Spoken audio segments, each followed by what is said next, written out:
if you can't be right. I told you that I never would. Told you I changed, even when I knew I never could.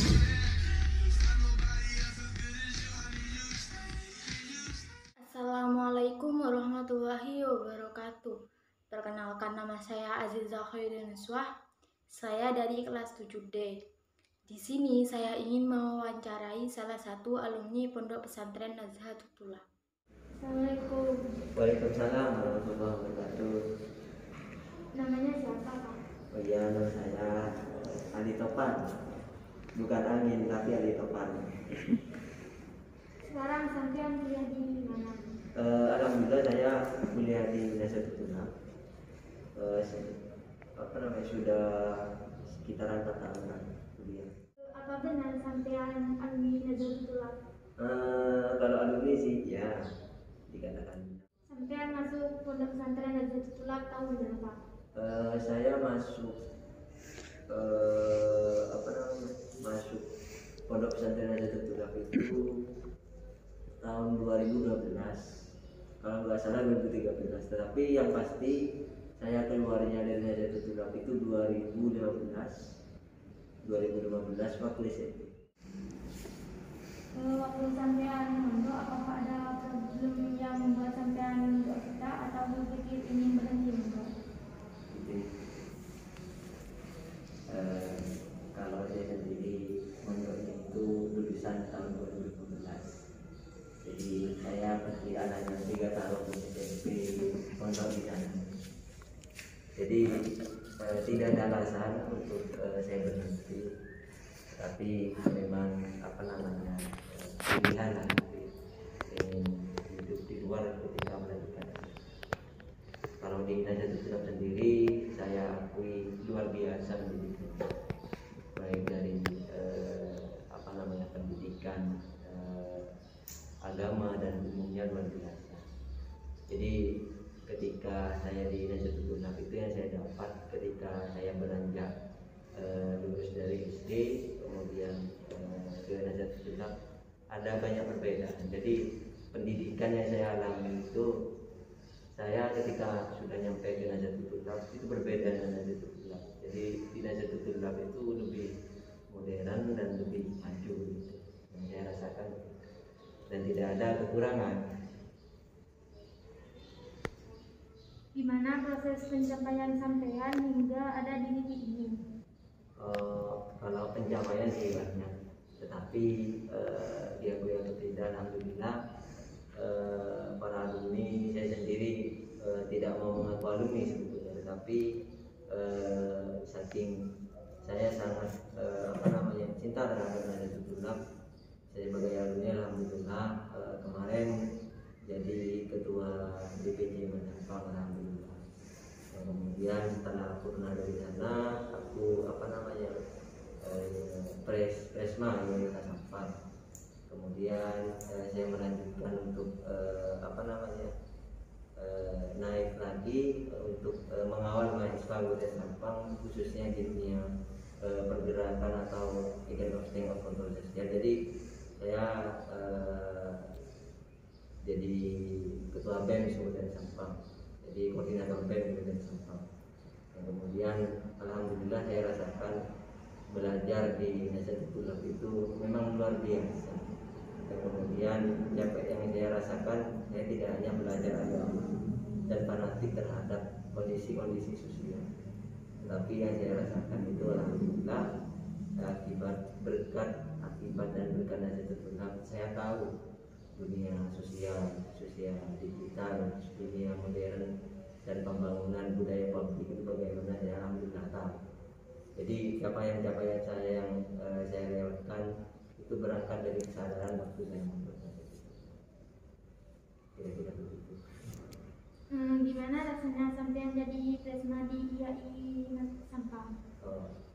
Ya alhamdulillah, karena memang berangkat dari tekad dan visi misi yang memang dirancang sedemikian untuk menjalankan salah tanggung jawab. Jadi saya memasrahkan diri untuk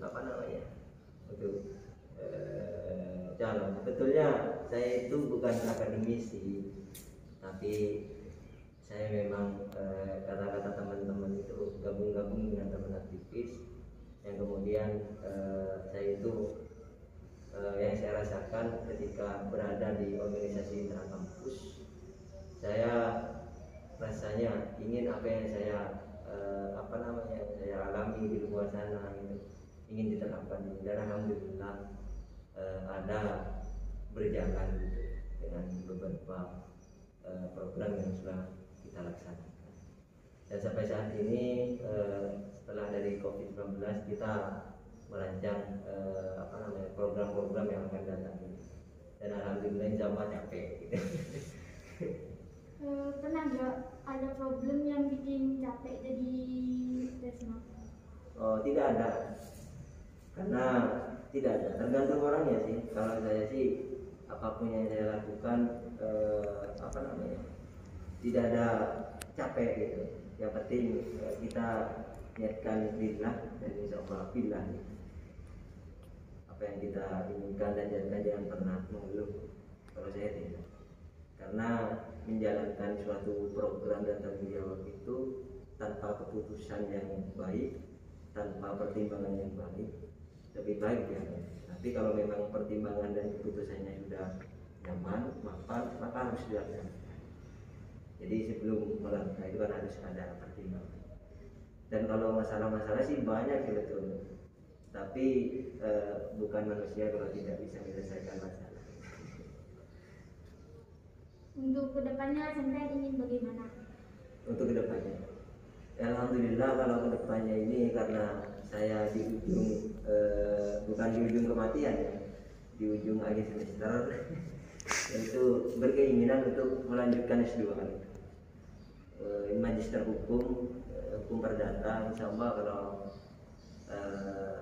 masih diberikan petunjuk, masih diberikan semangat, saya lanjut di universitas.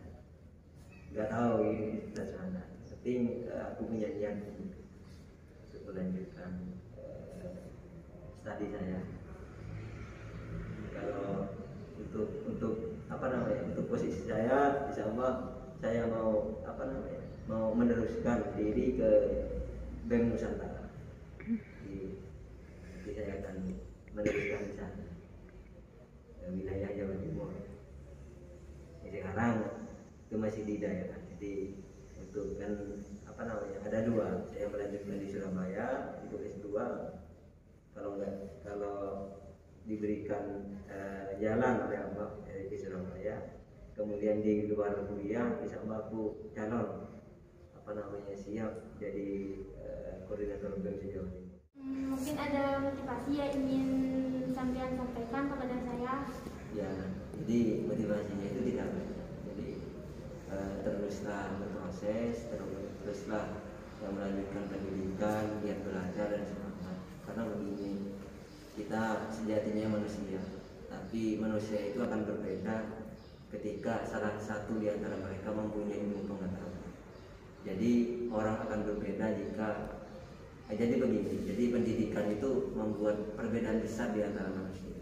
Jadi kalau kita fokus dalam dunia pendidikan, belajar melanjutkan pendidikannya, insya Allah akan berbeda dengan manusia yang lain. Kira-kira begitu. Harus semangat. Mungkin hanya ini yang saya wawancarakan, Kak. Apakah ada yang ingin disampaikan dari sampean? Oh ya, terima kasih. Saya tidak ada, saya rasa tidak ada penyampaian lagi. Saya sangat berterima kasih kepada bimbingan juga alumni ya. Bukan, masih proses.